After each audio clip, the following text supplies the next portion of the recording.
Nu siapa? Nu. Kayak entu dah, pokoknya kayak entu. Entu siapa? Paham nggak kan yang dimaksud?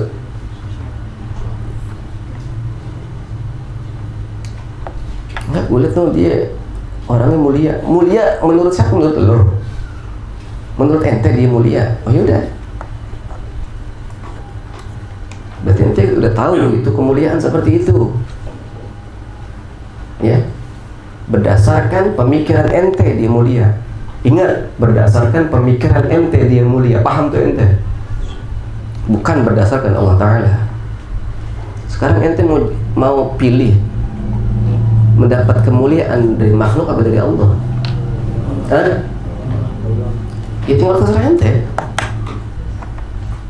Kalau ente mau meraih kemuliaan itu dari Allah, ente harus pahami dulu pertama kali seperti apa bentuknya kemuliaan dari Allah itu. Paham kan itu? Kemudian apa keinginan Allah? Ya, apa yang menjadi keinginan Allah? Ketika kita pengen jadi orang mulia, apa keinginan Allah yang harus kita lakukan? Begitu dong. Udah punya tadi tuh, kita udah tahu, udah punya keinginan juga. Nah, kita bisa ya itu laksanakan, baru bisa kita raih. Tahu aja belum? Pokoknya kayak anu udah. Ya anunya siapa? Gitu. Ya itulah yang disebutnya taklid di dalam ilmu tauhid kayak begitu. Taklid di dalam fikih ya kayak begitu juga modelnya. Taklid itu bahasa kasarnya ikut-ikutan udah begitu. Ya. Ntar disalahin marah, namanya fanatik buta yang seperti itu. Ya, bahasa kasarnya parko begitu. Iya kan?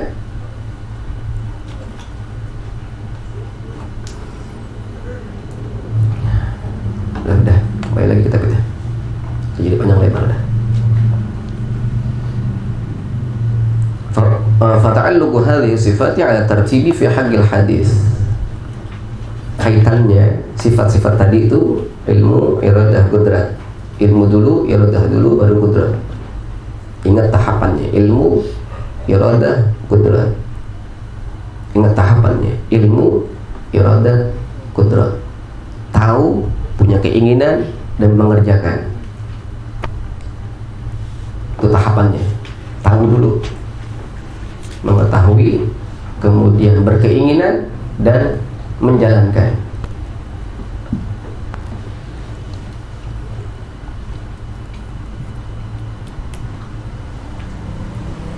Nih, yang dimaksudnya urutan tuh bagaimana Ustaz? Apa kita atur dulu, tahu dulu? Oh enggak, langsung. Paham nggak ente? Ente udah tahu A, B, C, D. Itu dulu yang ente inginkan. Nah itu dulu yang ente jalankan. Paham nggak? Nggak langsung nunggu selesai dulu semuanya ente tahu baru sampai set baru ente baru baca. Enggak. Gitu ya. Kayak orang belajar Iqra gitu. Alif, A dulu. Apa nungguin A sampai Ya dulu dia tahu baru dibaca? Enggak, ketika dia baru bisa A ya A dulu dilatih terus A kan begitu. Tambah lagi pengetahuannya ba kan begitu tuh. Enggak harus nunggu sampai Ya selesai baru dia praktek baca. Keburu mati ente. Baru bisa ente melakukan ibadah kepada Allah Ta'ala. Ya. Artinya apa? Ente tahu A, ba, langsung praktekin. Begitu maksudnya. Ilmu sedikit, amalin. Besok tambah lagi, tambahin lagi. Besok tambah lagi, tambahin lagi. Besok tambah lagi, tambahin lagi. Begitu yang dimaksud. Paham tuh ya? Jangan nunggu ntar gue kumpul dulu ilmu gue biar banyak. Terus mau ngapain? Ya kalau udah banyak, lu mau dagang? Mau ngapain? Mau dipamerin nih ilmu gue banyak nih. Nih stok gue banyak nih. Lu mau tau nggak stok gue banyak? Gitu. Ini mau ngapain? Kayak begitu. Kemudian fa'awalan yujidul ilma bi syai'in. Maka yang pertama itu ditemukan sifat ilmu atau mengetahui terhadap sesuatu. Tsumma qasadahu, lalu dia bermaksudnya, berkeinginan maksudnya. Tsumma fa'alahu, lalu dia mengerjakannya. Wa amma fi haqqihi ta'ala, maka adapun pada haknya Allah Ta'ala, fala tartiba fi sifatihi, tidak ada urutan di dalam sifat-sifatnya Allah. Sekali lagi, bagi Allah Ta'ala tidak ada urutan di dalam sifat-sifatnya. Paham nggak? Illa, kecuali fit ta'alluqi, di dalam ta'alluq. Kecuali ketika berbicara ta'alluq, nanti baru ada urutannya. Yang dibicarakan ta'alluqnya, yang dibuat urutan itu ta'alluqnya. Seperti ta'alluq sifat qudrat, ada 7. Nah itu ada urutannya, nggak boleh diacak, harus tertib itu satu persatu, nggak bisa langsung qabdah, harus ada suluhul qadim dulu pertama urutannya, begitu.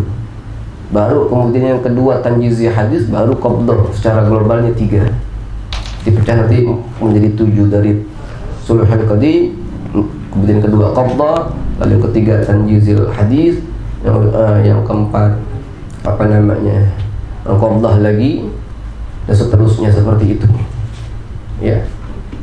Kalau mau diurutkan hanya dalam ta'alluq sifat-sifatnya Allah Ta'ala. Sekali lagi, yang diurutkan itu yang memiliki urutan ta'alluq sifat-sifatnya Allah Ta'ala. Bicara sifatnya Allah tidak ada urutannya, begitu ya, bisa dipahami gitu.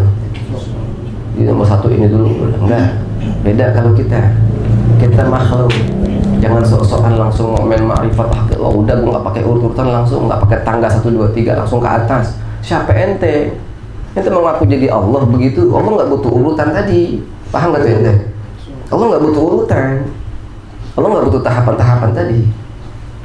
Terus ente siapa? Kalau mengaku diri ente nggak butuh gitu-gituan, berarti kan pada hakikatnya ente menyamakan diri dengan Allah, begitu ya? Paham ente? Kita butuh proses, kita butuh tahapan-tahapan tadi, ya begitu. Untuk itulah di sini fungsinya, salah satu fungsi kita duduk di majelis ilmu sebagai bentuk prosesnya kita, ya, tahapannya kita. Untuk apa? Tadi menaiki tangga. Tangga apa? Tangga kedudukan kita di hadapan Allah Subhanahu wa Ta'ala. Ente duduk dimanapun majelis ilmu ente berada, ya, sekali lagi tergantung bagaimana niat ente ketika ente mau hadir di majelis ilmu tersebut. Itu yang menentukan kedudukan ente di hadapan Allah Ta'ala, bukan yang lainnya. Paham ya? Bukan karena aneh, bukan karena yang si fulan, karena bukan. Karena siapa dan karena apa, begitu yang menentukan kedudukan ente tersebut di hadapan Allah Ta'ala. Dan sampai sini dah Allah Ta'ala.